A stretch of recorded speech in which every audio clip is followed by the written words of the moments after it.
Alors, tu définis les entités énergétiques dans deux grandes catégories, celles Mmh. qui interfèrent avec nous et celles qui n'interfèrent pas. Oui, Et dans celles qui interfèrent, tu redonnes un petit peu des sous-catégories. Donc, les oui, symbiotiques, les parasites, et oui. dans les différents types de parasites, tu dis les opportunistes, les enracinés et les squatteurs. Bah, Est-ce que tu tu les as tous parfaitement fréquentés? parfaitement bien pris tes notes. C'est une catégorie comme une autre, mais bon, elles sont assez révélatrices de pourquoi je les ai catégorisées comme ça par rapport à notre relation, à la relation avec les humains terrestres. Il y a quand même la majeure partie des entités énergétiques qui n'interfèrent pas avec nous. C'est-à-dire qu'ils se barrent ou ils sont simplement sur des plans qui sont trop éloignés de nous parce qu'il y a des différentes strates dans le marécage. Donc on s'approche d'elles, elles s'en vont. Même dans l'état hors du corps, elles s'en vont, elles s'enfuient. Et dans les parasites, il y a comme les moustiques. Je donne cette comparaison-là. Bon, on passe, il y a des moustiques, on est piqué par les moustiques ou les sangsues. Et donc ça, c'est vraiment, ça s'attache pas à nous. C'est sur le coup, là, voilà. Bon, ils sont là, on est là, kick. Ils prennent un peu d'énergie.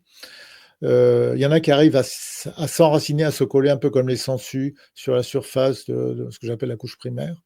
Et d'autres sont intériorisés, c'est-à-dire ils ont réussi à pénétrer les défenses de l'individu, alors peut-être pour des raisons traumatiques ou autre chose, ou structurelles, et ils sont logés à l'intérieur. Et on ne les voit pas forcément si on a de la clairvoyance. Enfin, je parle de la vraie clairvoyance, celle qui permet de voir avec les yeux. Hein, parce que la clairvoyance, c'est ça pour moi. Hein, c'est qu'est-ce que je vois avec mes yeux. Hein, c'est pas ce que je Oui, vois avec mon esprit, qui est souvent, des fois, un gros mélange de tout. Donc ce que tu vois avec tes yeux, bah, là, en l'occurrence, tu vois pas d'anomalie dans le champ d'énergie, oui. si la créature, elle est vraiment immergée à l'intérieur comme une créature symbiotique. Et là, je fais la différence entre la créature énergétique avec qui la relation est équilibrée, comme par exemple ce qu'on appelle les succubes ou les incubes, bon, et les autres qui sont enfin des parasites, c'est-à-dire qui vivent à notre détriment. Donc voilà, j'essaie de catégoriser en fonction de la relation par rapport aux êtres humains terrestres. Ça fonctionne assez bien de mon point de vue.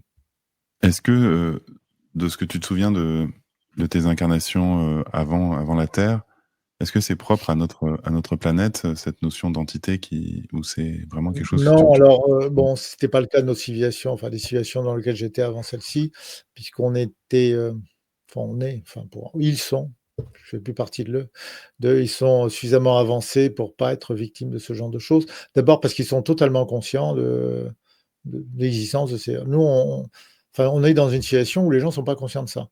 Alors de plus en plus, on parle d'énergie, voilà, mais la majeure partie des êtres humains ne voient pas l'implication que ça a. On nage dans une écologie énergétique Oui, et on ne le sait pas. Donc les civilisations avancées sont parfaitement au courant et savent très bien gérer ça.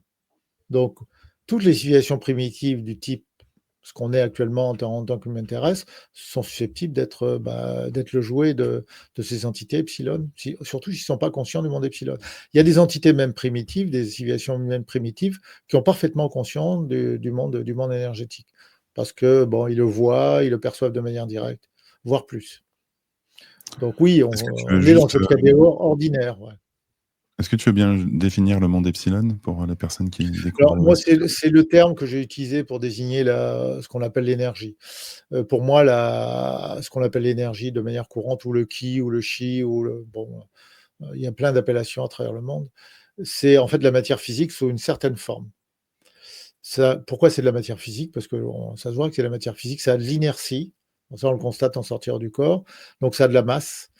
Et c'est visiblement un état particulier de la matière physique, mais en tellement petite quantité que j'ai utilisé le terme mathématique epsilon qui veut dire pas grand-chose, hein, quantité infime.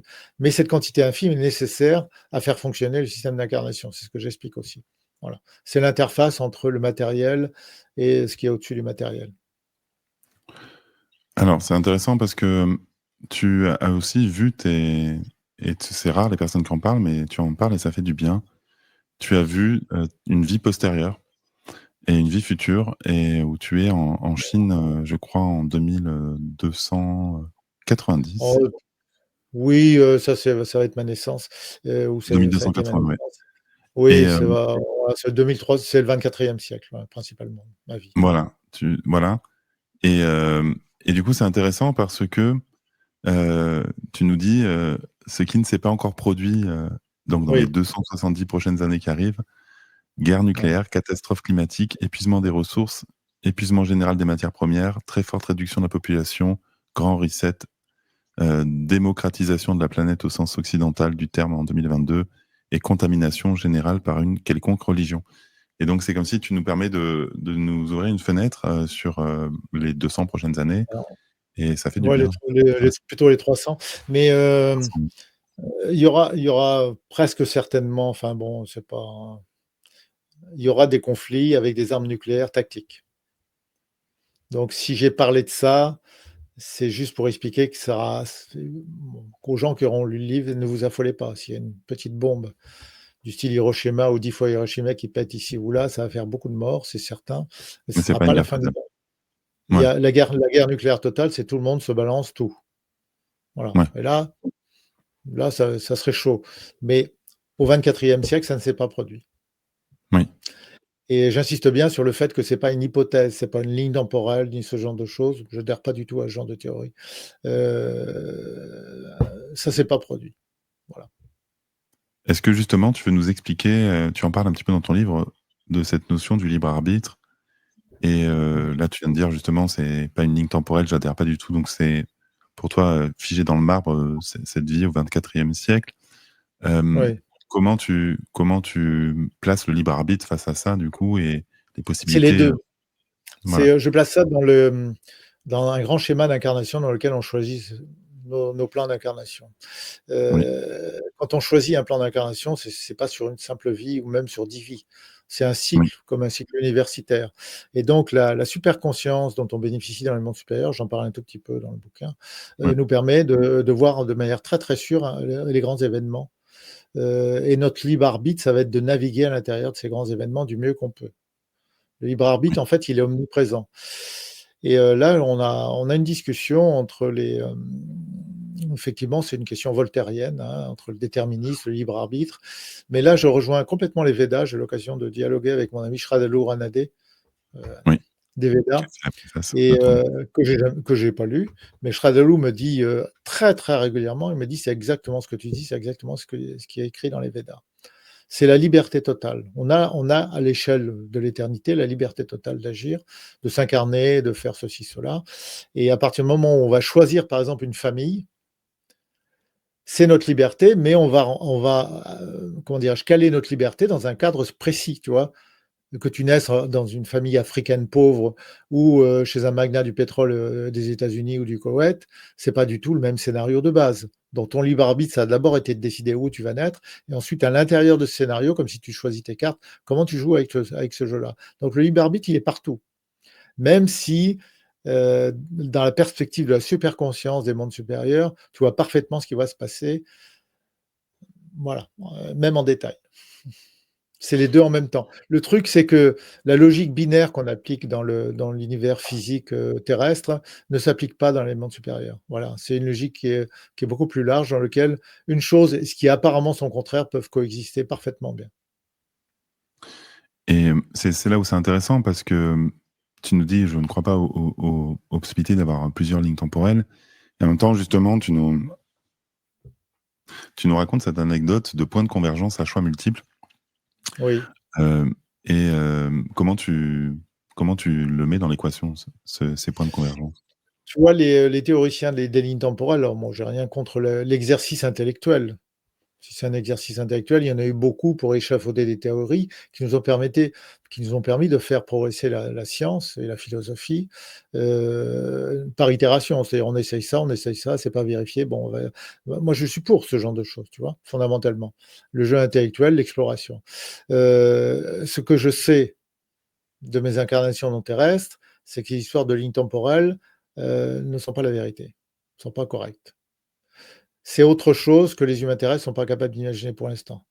Mais ces lignes temporelles qui tourneraient autour du géocentrisme, parce que c'est un peu ça aussi l'histoire au bout du compte, il faut bien comprendre déjà la perspective ne serait-ce que du cosmos physique, qui est infiniment plus grand que la simple petite planète Terre et l'histoire de l'humanité terrestre. C'est une des choses les plus étonnantes pour les gens qui ont la mémoire, c'est à quel point l'humain terrestre, alors qu'il y a des connaissances maintenant qui nous le montrent, il est encore géocentré et anthropocentré. Voilà, on pense il y a que quelques 20 années, 25 années, 30 années qu'on sait qu'il y a des planètes. enfin, qu'on sait avec certitude qu'il y a des planètes autour des étoiles. Mais il y a encore, bon, 40-50 ans, on était persuadé que probablement c'était rare ou c'était le seul endroit où on se trouvait, c'était l'endroit où il y a des planètes. Maintenant, on sait, même si certaines personnes l'ont toujours dit, hein, que le monde, le cosmos est grouillant de vie partout et de vie intelligente. Mais on est un minuscule grain de sable. Et cette idée de ligne temporelle qui concernerait en fait la totalité de la création, si tu vas par là. Parce que pourquoi changer juste un grain de sable? Une ligne temporelle plutôt qu'un autre, ou un grain de sable qui ne évoluerait que par lui-même, à l'intérieur de lui-même, dans une espèce de bulle de réalité? Non, c'est pas comme ça que ça fonctionne. C'est à la fois beaucoup plus compliqué, mais en tout cas, c'est pas comme ça. Donc il y a des choses qui vont nécessairement se produire et c'est ce que je raconte en l'occurrence dans ma vie, future, qui est pour moi de la vie passée. Parce que les souvenirs sont remontés exactement comme si c'était du passé. Et c'est le paradoxe, c'est que j'essaie de me préparer à cette vie future, sachant que ma préparation ne sert à rien puisque les choses arriveront comme c'est prévu. Mais même ma préparation fait déjà partie de ma vie passée. Mais je ne peux pas m'empêcher de me dire: «Il faut que je règle mes problèmes avec ma mère dans 3 siècles», tu vois? Mais je sais que Oui, je les résoudrai de toute façon. Je me suis c'est très adressé une lettre à moi-même, c'est un paradoxe, hein. oui, j'ai Je me vu, suis je trouve adressé ça une lettre, génial. voilà. C'était un moment particulier parce que j'ai envoyé, un exemplaire du livre Ouragan en anglais, donc c'est Tempête en anglais, à la confrérie Kunlun et quand c'était un moment magique, j'étais à Paris et j'étais au centre de Paris, je me dis: «Tiens, il faut que je poste ce livre maintenant». Donc je l'ai posté à destination d'un membre de la confrérie. Hem Je suis allé à la poste qui était à quelques cent bon, 200 mètres de l'hôtel, même pas. C'était une poste parisienne et ben, ça a été un moment extraordinaire.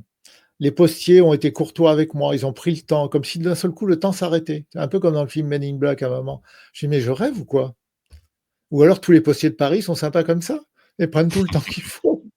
C'était vraiment, je me dis: «Je comprends pas». J'ai été accueilli par une personne et une deuxième personne et tout le monde était charmant, tout le monde était gentil, comme s'ils voulaient passer une demi heure avec moi au lieu de 3 minutes.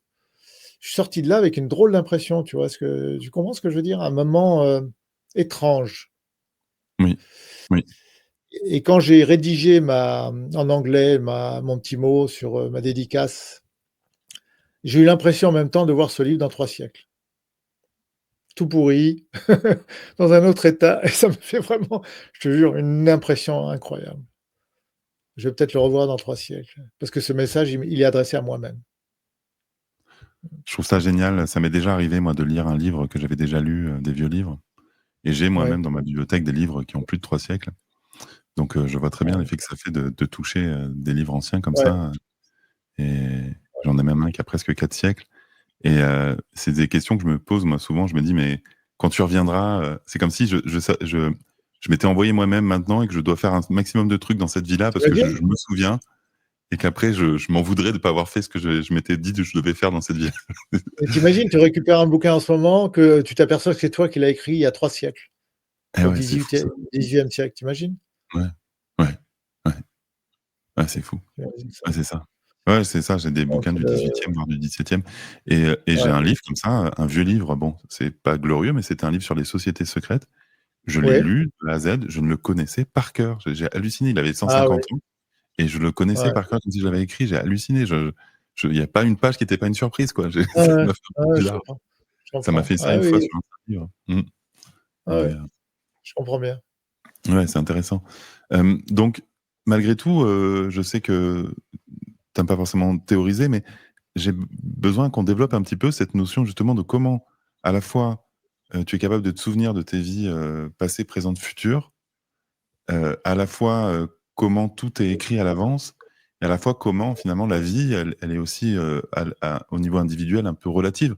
Je pense que c'est plutôt au niveau collectif que tu vois des événements incompressibles, mais j'imagine qu'au niveau Non, individuel mais on peut mmh, individuellement aussi.